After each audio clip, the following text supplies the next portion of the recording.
안녕하세요 여러분, 누나수학입니다. 오늘은 이과형 두뇌 활용법 책을 가지고 왔어요. 제목만 봐도 너무 궁금해지는 책이죠. 게다가 부제는요, 수학 근육을 만드는 10가지 방법입니다. 진짜 읽어보고 싶은 책이에요. 저자 바버라 오클린은요, 수포자였는데 공학을 전공해서 박사학위까지 받으신 분입니다. 수포자였던 저자가 어떻게 변할 수 있었을까요? 수학이라면 진저리 치는 수포자가 단숨에 수학 러버가 되었다니 눈이 번쩍 뜨이지 않나요? 저자는 10몇 년간 체득한 방법뿐만 아니라 교수들, 이과 학생들을 인터뷰해서 그들의 노하우를 책으로 담아냈습니다. 실전 경험을 통해서 수학을 잘하게 된 이들의 꿀팁으로 가득한 책이에요. 수학 러버들의 밝게 웃는 사진들이 많이 나와서 보는 내내 흐뭇했던 책입니다. 그럼 책 이야기 시작해볼게요. 첫 번째로 수학을 잘하려면요, 집중 모드와 분산 모드 두 근육을 모두 활용해야 된다고 합니다. 집중 모드는 논리적이고 분석적인 것이죠. 문제를 해결할 수 있는 직접적인 방법을 말합니다. 분산 모드는 우리가 어떤 문제를 풀기 위해서 고군분투하고 있습니다. 이때 문제에 대한 새로운 통찰을 제공하거나 큰 그림을 그리게 해주는 것이 바로 분산 모드예요. 새를 예를 들어볼게요. 새는요, 먹이인 조그만 곡식을 쪼아먹기 위해서 집중 모드가 됩니다. 동시에 포식자가 다가오지 않는지 경계하는 분산 모드도 작동하는 거예요. 문제를 풀 때 처음에는 집중 모드가 되죠. 하지만 집중 모드에서 나오는 이미 자리한 아이디어나 처음에 한 생각 때문에 문제를 풀지 못하는 경우도 있습니다. 이것을요, 아인슈타인 효과라고 합니다.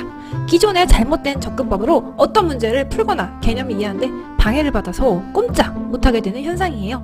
이럴 때는 집중 모드에서 분산 모드로 전환을 해야지만 아인슈타인 효과에서 자유로워질 수 있습니다. 열심히 집중해도 안 풀리는 문제가요, 잠시 쉬는 시간을 가졌을 때 풀리는 경우가 있죠. 발명한 에디슨이나 화가 살바토르 달리도요, 분산 모드 시간에 창의력을 방해했다고 합니다. 학습에서의 수면의 중요성 이야기도 나오는데요. 놀랍게도 깨우기만 해도 우리 뇌에서는 독성 물질이 만들어진다고 해요. 우리가 자는 동안에 세포는 수축해서 세포 사이의 공간이 놀랄 만큼 벌어진다고 합니다. 그리고 마치 수도꼭지를 틀었을 때처럼 액체가 흘러나와서 이 세포 사이의 공간을 흐르면서 독성 물질을 씻어냅니다. 뇌를 건강하게 유지하려면 이렇게 밤마다 청소를 해줘야 해요.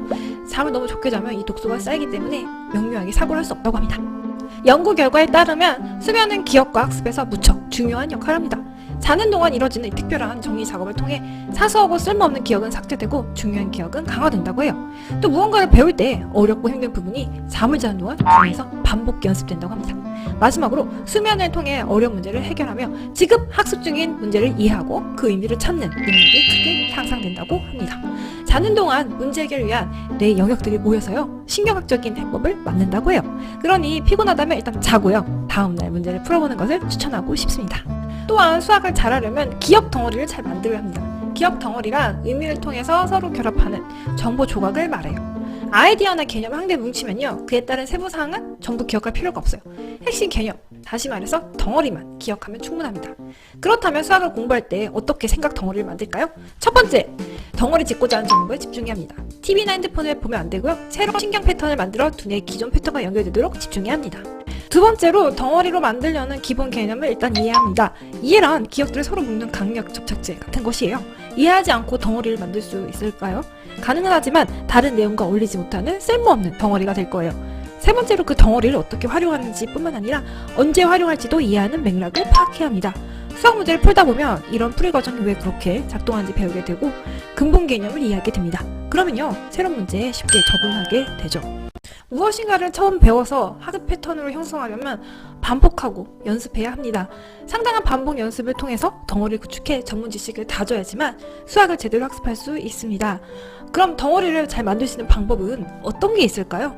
해당되는 내용을 보지 않고요, 핵심 내용을 기억하려고 애쓰는 과정인 단순한 상기는 정보 덩어리를 만드는 데 제일 효과적인 방법입니다. 인출 과정 자체가 심화 학습을 증진시켜서 지식을 덩어리로 뭉치게 해줍니다. 배운 내용이 혀끝에 맴돌 수 있게끔 노력해보아요. 이 책에는 기억력을 향상시키는 법도 나옵니다. 놀랍게도 우리에게는 엄청난 기억 능력이 있습니다. 처음 가본 집을 둘러본다고 해요. 주요 가구들은 어떻게 배치되어 있는지, 방은 어디 있는지 곧 파악하게 되죠. 고작 몇 분 사이에 수천 가지 정보의 조각들이 머릿속에 들어와 저장이 됩니다. 기억력을 높이는 방법 중에서는요, 시각 이미지를 이용하는 방법도 있어요. 노새, 당나귀죠. 노새의 그림으로 F는 MA를 기억할 수 있습니다. 날고 있는 flying은 노새의 뮬과 A가 합쳐서 이루어져 있기 때문이에요. 31일까지 있는 달을 기억하기 위해서 우리 주먹을 이용해서 기억했던 것도 생각이 나네요. 2차 방정식의 근의 공식이나 부피를 구하는 공식을 노래로 기억하는 것도 도움이 됩니다. 생생한 시각적 비유를 만드는 것도 도움이 돼요.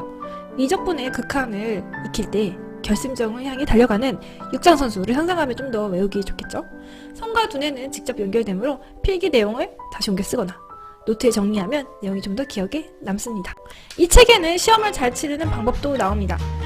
어려운 문제에서 쉬운 문제로 넘어가기 기술이 나와요. 시험지를 받아들면 가장 먼저 시험 문제를 빠르게 훑어봐요. 어떤 문제가 어려운지 찾습니다. 가장 어려워 보이는 문제부터 손을 대요. 못 풀겠다 싶으면 좀 쉬운 문제로 넘어갑니다. 비교적 쉬운 문제를 먼저 풀다 보면 분산 모드의 도움으로 어려운 문제의 실마리를 찾을 수 있기도 합니다. 너도 수학을 잘할 수 있어! 라고 말하는 것 같은 책. 수학 때문에 고생하는 학생들, 수학을 잘해서 레벨업 되고 싶은 직장인들에게 이 책을 추천합니다. 숫자가 1도 안 나온 책인데요. 수학을 잘하게 되는 책입니다. 우리가 타고난 수학 천재임을 깨닫게 해주는 책. 학생들도 읽고 선생님도 읽고 학부모님들도 읽으면 좋을 책. 이 책을 읽으면서 수학 근육 한번 만들어 봤으면 해요.